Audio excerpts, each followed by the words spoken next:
इसलिए करवा चौथ के उद्यापन में लिखा है, करवा चौथ के उद्यापन में लिखा है, आप लोग करते होगे ना करवा चौथ का व्रत, उसका जब उद्यापन होता है तो एक थाली में 13 जगह पर 4-4 पूड़ी रखी जाती है। आप लोगों को तो मालूम होगा, आप लोगों ने करा होगा करवा चौथ का उद्यापन। एक थाली में 13 जगह पर पूड़ी और सीरा, सीरा मतलब हलवा रखा जाता है। और रखने के बाद में उसके ऊपर एक पत्तल रखकर उस पर सुहाग का वस्त्र, साड़ी, 5 वस्त्र, सुहाग सामग्री सब उस पर रखी जाती है। और रखने के बाद में हाथ में कंकु, चावल, हल्दी लेकर, संकल्प लेकर उस थाली पर से घुमाया जाता है। कामना करी जाती है, हे चौथ माता, हे करवा चौथ, हे चतुर्थी माँ, मेरे जीवन में मैंने आपका व्रत करा है, मेरे इस व्रत को स्वीकार करना, मेरा सौभाग्य का, मेरा मांग का सिंदूर, मेरी भाल की बिंदी, मेरे हाथ का चूड़ा, मेरी पाँव की बिछोड़ी, इसको अमर करना माँ। और जो ये वस्त्र मैं दे रही हूँ, इस वस्त्र को मैं जो प्रदान कर रही हूँ चौथ माता, इसको स्वीकार कर कर मेरी भी चुनरी को लाल बनाए रखना। तब उस साड़ी को, उस वस्तु को, उस सामग्री को उठाकर घर की वृद्ध सास को, जो घर में सासू होती है, उसको दिया जाता है।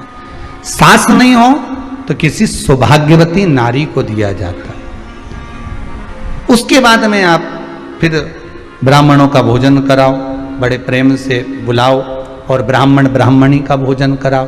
अब आज के जमाने में जो करवा चौथ का उद्यापन होता है, उसमें जब समाज की माताएं उद्यापन करती है तो केवल स्त्री स्त्री को भोजन करा देती है, पुरुष को नहीं कराती। पर करवा चौथ के उद्यापन में लिखा है कि ब्राह्मण का भोजन होना चाहिए, उसके साथ सौभाग्यवती नारी आए, उसकी पत्नी।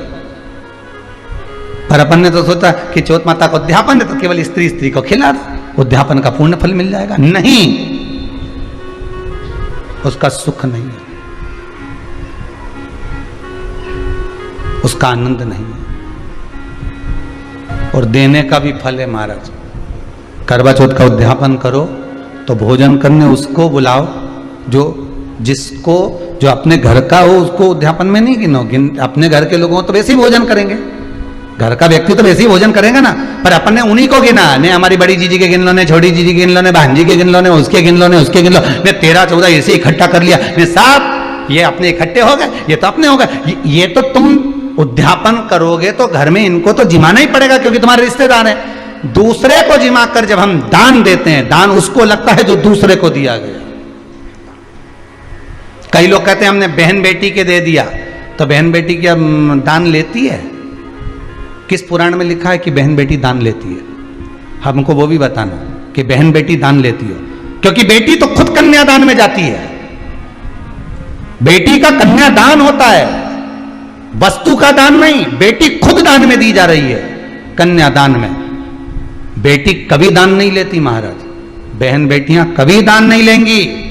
और बहन बेटियों को कह भी देना चाहिए, अगर भाभीयों बोले कि हमने जीजी को दान है, दान मान नहीं ले रहे हैं, देना हो तो ठाठ से हमारा हक दे रही हो। हम साल भर में आते हैं तो राखी पे साड़ी दे रही हो, ये हमारा हक है, क्योंकि हमारे मकान में रह रही हो, हक दे रही हो, दान नहीं। दान देना है तो पंडित जी के दो, दान देना है तो ब्राह्मण को दो, गौ माता को दो।